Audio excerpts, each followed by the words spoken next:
Friends, आज हम बनाएंगे बहुत ही प्यारा सा DIY। जिसे बनाने के लिए हमने लिया है प्लास्टिक बाउल और प्लास्टिक कंटेनर। और अब हम शुरू करते हैं हमारा पहला DIY बनाने के लिए भी हमने लिया है एक प्लास्टिक बाउल और जो प्लास्टिक कंटेनर हमने दिखाया था उसके ऊपर का जो साइड है उसे हमने कट कर लिया है। और फिर हम इस पे लगाएंगे हॉट ग्लू लगाने के बाद इस बाउल के बीच में ही हम इस कंटेनर को लगा देंगे। इसके बाद हमने लिया है टाइल मैट। अब हम लेंगे पानी और इस पे पानी डालकर हमें इसको अच्छे से मिक्स कर लेना है। जब ये पूरा लिक्विड बन जाएगा इसके बाद हम इस पे डालेंगे ब्लैक एक्रेलिक कलर और गोल्डन मेटालिक कलर। फिर इसे ऐसे मिक्स कर लेना है और फिर जो बाउल हमने रेडी करके रखे हैं इस पे हम डालेंगे ऑयल डालने के बाद एक ब्रश लेकर हमें इस बाउल के भीतर पूरा ऑयल को लगा देना है। अब हम इस लिक्विड को इसके ऊपर डाल देंगे। तो देखिए इस तरह से हम इसको डाल रहे हैं और फिर इसे डालने के बाद हम इस पे लगाएंगे स्टैंड।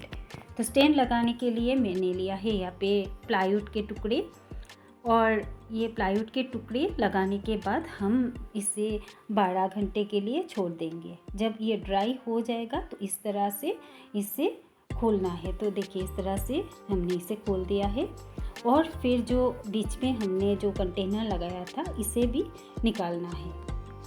तो देखिए ये कितनी आसानी से निकल के आया है और कितना सुंदर भी लग रहा है दिखने में।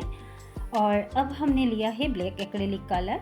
इससे हम इस जो स्टैंड लगाए हैं इस स्टैंड को हम कलर कर लेंगे। कलर करने के बाद हम आपको दिखाएंगे इसका फाइनल लुक। और फिर हम इस पर एक प्लांट लगाकर घर के किसी भी कोने पे रख के सजा सकते हैं। तो अब आपको हमारा ये पहला DIY कैसा लगा मुझे कमेंट में बताना और मेरे चैनल पे नए हैं तो मेरे चैनल को सब्सक्राइब ज़रूर करना।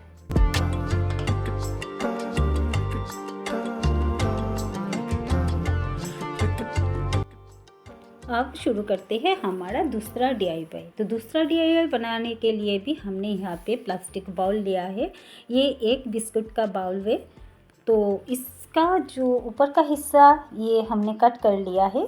कट करने के बाद जो नीचे का हिस्सा निकल के आया है उसी से हम काम करेंगे। और अब हमने फिर से एक छोटा सा बाउल लिया है और इसे भी हम हॉट ग्लू लगाकर इस बाउल के बीच में लगा देंगे। और अब हम लेंगे वाइट सीमेंट। तो वाइट सीमेंट हमें अच्छी क्वालिटी की लेनी है।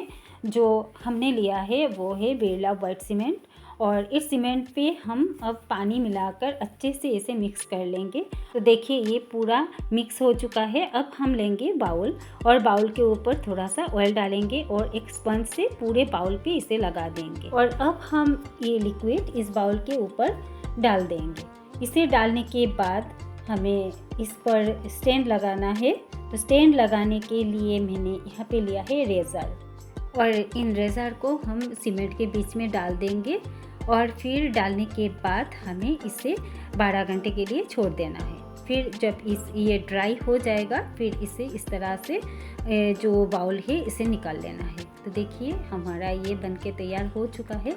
अभी ये जो हमने रेज़र लगाया है ये हमें कुछ अच्छा नहीं लग रहा है। इस रेज़र को फिल करने के लिए हमने लिया है वाइट सीमेंट का पेस्ट और वाइट सीमेंट के पेस्ट को इस रेज़र के ऊपर हम इस तरह से लगाते जाएंगे। ये तो इस पे स्टैंड लगाना था लेकिन मेरे पास कोई वुड का टुकड़ा नहीं था इसलिए मैंने रेज़र लगा दिया है। और आपके पास अगर वुड का टुकड़ा हो तो आप वुड का टुकड़ा लगा सकते हैं। और फिर देखिए ये ड्राई हो चुका है। ड्राई होने के बाद हमने लिया है सैंड पेपर और सैंड पेपर से हमें इस स्टैंड को अच्छे से रब करना है। रब करने के बाद हम कोई भी ब्रश या कपड़े से इसके जो डस्ट है इसे निकाल देना है। और अब हमने लिया है white acrylic colour. White acrylic colour से हम इसे पूरा कलर करेंगे। आप चाहे तो कोई भी कलर ले सकते हैं। मुझे वाइट कलर करना था इसलिए मैंने वाइट कलर ही लिया है। तो देखिए हमारा कलर ड्राई हो चुका है और ये दिखने में ऐसा लग रहा है अभी।